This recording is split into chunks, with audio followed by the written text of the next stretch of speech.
Welcome sa DRS 2.0. Fresh at nagbabagang happenings ba ang hanap mo? Mga padabarkads man yan o mga trending topics? Pwes, sagutin natin yan. Kaya naman isubscribe nyo na ang ating channel para sa mga nagbabagang balita everyday. So ayun, welcome back again sa ating YouTube channel mga kadabarkads. And for today's video, ang pag-uusapan natin ay mga importanteng ganap sa loob sa labas po ng Itbulaga sa TBJ and syempre sa mga dabarkads natin. So kanina po mga kadabarkads, nagkaroon po ng aberya dito po sa studio ng Itbulaga. Kaya yung live chat po ng comment section, kung ano-anong mga komento ang mababasa nyo doon, paano ba naman kasi mga kadabarkads, yung sugod bahay mga kapatid po, ay nirecord na po ng maaga yon ng Jowa Pau nang sa ganon ay makabalik po ulit sila ng studio ng Itbulaga. So ang nangyari po kasi mga kadabarkads, yung director kanina po parang ang nakuhanan lamang po ay yung buong studio sa halip na ang nakapokus yung camera doon sa big screen, buong studio po ang nakuhanan. Kaya inisip ng marami na recorded lahat po ng show ng Itbulaga.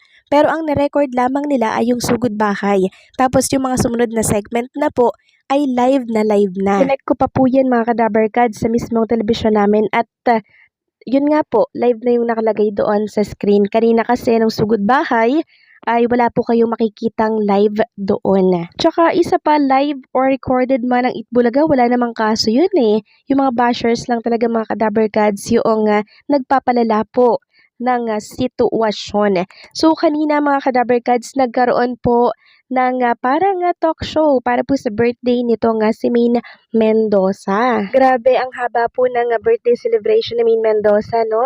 Dito po sa Itbulaga, mga 30 minutes pataas po yun. Kasi sobrang special po talaga ni Maine Mendoza sa mga dabarkads sa TBJ kasi ang laki pong nang naitulong niya sa Itbulaga, ang laki po at ang daming endorsement nang naipasok niya dito po sa Itbulaga. Kaya naman deserve niya po talaga na paglaanan ng oras ng Itbulaga at sobrang dami mga kadabarkads na nood ng Itbulaga ha.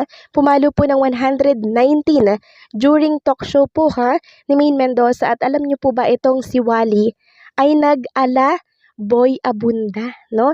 And ito namang si Jose, may ginaya din po siya. And syempre ginaya din po ni Paulo Ballesteros yung mukha po ni Maine Mendoza. Kuhang-kuha po mga kadabarkads. Kaya naman yung studio po, audience no, ng studio ng Itbulaga. Grabe ang saya po nila mga kadabarkads habang pinag-uusapan nila yung buhay po nitong si Maine Mendoza.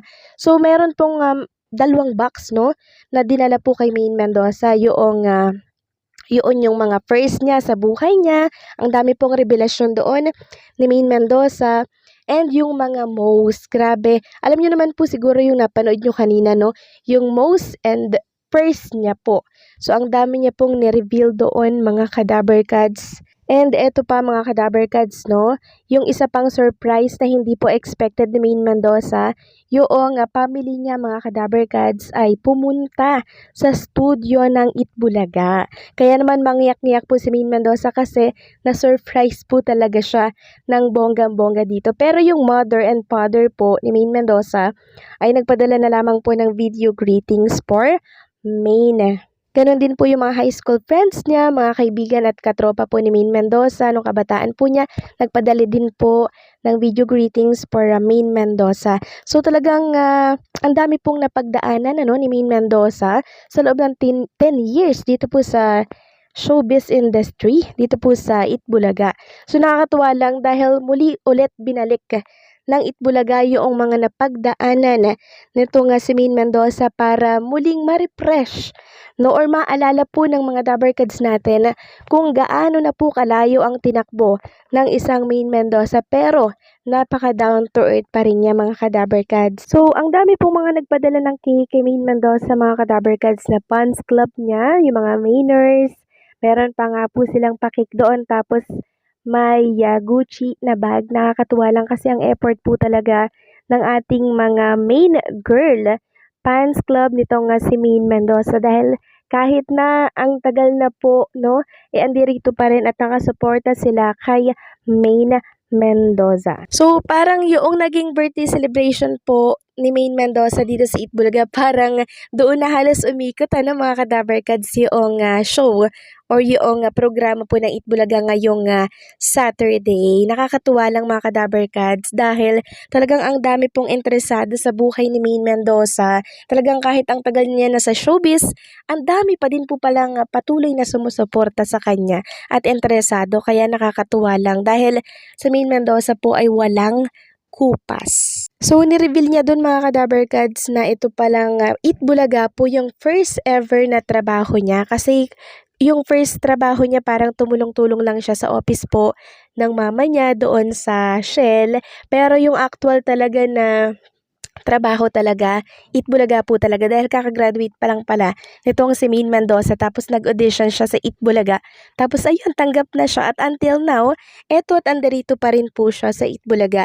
So nakakatuwa po. Sobra pong emosyonal si Maine Mendoza, sinihanda po na surprise ng Itbulaga. Sobrang na-appreciate niya to at pag-amin nga po ni Maine Mendoza, nung tinanong po siya nitong si Wally Viola doon sa talk show nila, na ano daw yung pinakamasayang birthday nitong si Maine Mendoza at sinabi nga po ni Maine, last year lang sa Itbulaga. Sobrang saya niya daw sa ginawa po ng Itbulaga. Ewan niya daw pero sobrang kasiyahan daw kasi yung naramdaman niya mga ka-Dabarkads last year. And tinanong din nga po si Maine Mendoza kung sino daw yung first crush niya na actor at sinabi niya nga po mga ka-Dabarkads na walang iba kundi si Arjo Atayde dahil 2013 nakapag-tweet pa nga po siya ng Arjo Cutie. So nakakatuwa lang yung love story ni Maine Mendoza, no? Yung date na yun din yung date na nagkita po sila nitong si Arjo. Tapos yun din po yung date na nag-propose si Arjo. Tapos yun din yung date na kinasal po sila ni Arjo Atayde. Grabe yung destiny, no? Grabe po yung tadhana na tinatawag mga ka-Dabarkads. And si Maine Mendoza at Arjo Atayde po ang buhay na patunay ng totoong destiny. And hopefully lang, ito lang yung wish ko kay Maine Mendoza, no? Sana po ay magkaroon na sila ng anak ni Arjo Atayde dahil alam ko naman na yun po yung wini-wish nila. Kasi syempre hindi po mabubuo mga ka-Dabarkads yung samahan ng pagiging mag-asawa nyo kung wala po kayong anak, 'di ba? Siyempre, masakit din po yun na wala kayong maging anak.